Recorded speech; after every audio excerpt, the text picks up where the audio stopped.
আসসালামু আলাইকুম রহমতুল্লাহ। আমি ইমরান শেখ, ভূমি উপসহকারী কর্মকর্তা আপনাদের সাথে রয়েছি। আজকে আমি আলোচনা করব আমাদের যে কষ্টের বেতন বা পারিশ্রমিকটা কিভাবে আমরা সুন্দরতম উপায়ে বিনিয়োগ করতে পারি।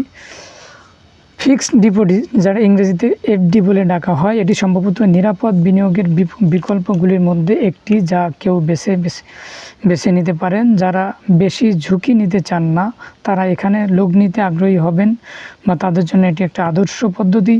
আগের বছরগুলোতে এফডি অন্যান্য বিনিয়োগের বিকল্পগুলি যা দিতে পারত তার তুলনায় এতে ভালো সুদের হার অফার করতো। যাই হোক, সময় পরিবর্তিত হয়েছে এবং বর্তমান সুদের হার ততটা আকর্ষণীয় নয়।